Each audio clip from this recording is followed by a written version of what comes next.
Hi everyone, I'm Nancy Moore. I'm here with Jane Migdal and Kate Moynihan. And today we're joined by MJ Rosenthal, professional organizer and organizational coach, owner of An Organized Life based in Newton. So welcome, MJ. Thank you for joining us.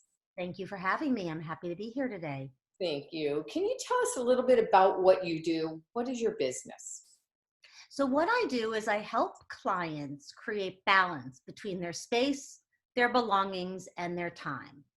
And my clients range from somebody who needs to create an organized space because they have a new baby joining or a member of the family who's coming to live with them, to they need to get ready to stage their home, to someone who just wasn't really comfortable with their organizing skill set or their executive function, and they're not sure how to lay out their kitchen or the best way for their kids' playroom to be set up. Those are the type of clients I help figure out what to do with their things, how to engage with them, and what it looks like when they finish.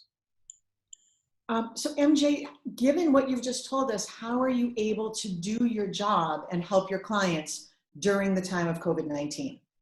Wow, that's a great question. And I think a lot of my clients were asking that before COVID hit.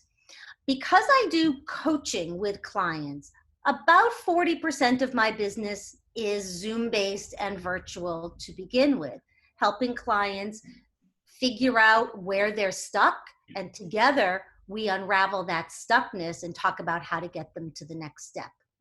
Virtual organizing is no different for that. And it's really best used by clients who have the motivation to make the shift, who have a manageable project. For example, this model doesn't work as well if we have to have a group of 10 people clear out an attic or a basement. It's really better suited for a more specific targeted project with a client who's really willing to roll up their sleeves and saying, where am I stuck? And to look at that together. And in a virtual session, we work in an hour-long context. We look at what's wrong. We go through these steps of organizing the space process, sorting things out, figuring out what's going to stay and what's not going to stay, where we're going to locate it and how we use it. And then at the end of the session, the client gets to see the photo of before and their photo of after.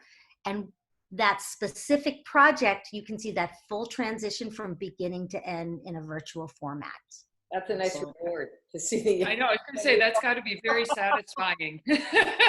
You know, the picture piece of it is really a big piece of it. The clients love that. It's the cherry on top of the ice cream sundae. Wow, look at what I've done in that time. And because we can be very focused and we can do this in an hour, it's really fitting well into people's COVID schedules with everything else that they need to do with their families. They don't have to worry about taking a 3 or 4 hour chunk to work together just to get organized. We can be targeted and get that done in an hour session, which works really well for people's schedule with how busy we are these days. Are there any organizations that are currently taking donations if people are trying to actually clear their things out of the house? It's a great question. Most of the boxes that you'll find, the children's sources and the other ones that are out behind gas stations and malls, those are still receiving donations and being cleared out. So I'm recommending to clients, if they're doing this on their own and they have small bags of household donations, find your local mall or your local gas station, look for those boxes which are located behind them and do a quick drop off. Sanitize afterwards after you get your box. For larger items or larger drop-offs, the veterans are doing pickups. Oh. So calling and doing a schedule with the veterans, I found, has been a good resource.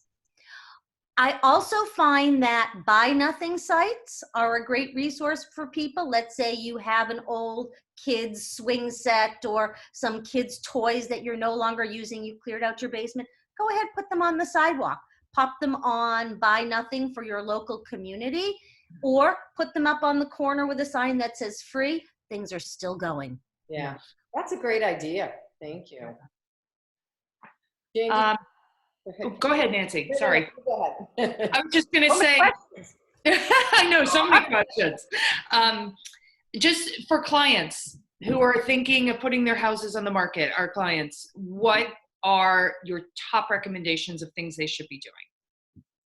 So my first recommendation is let's stand at the top of the mountain and get a big picture of what we need to do. And that's what I'm doing with a lot of clients these days. We're doing a virtual consult where we walk through the entire space. We make a punch list of what we could do in that space. We give an A and a B list. So here's what you have to do and here's what would be nice to do, because we always make a bigger list than we can get through. So I really like them to be able to focus on what's mission critical to get done and then all the stuff they would like to get done.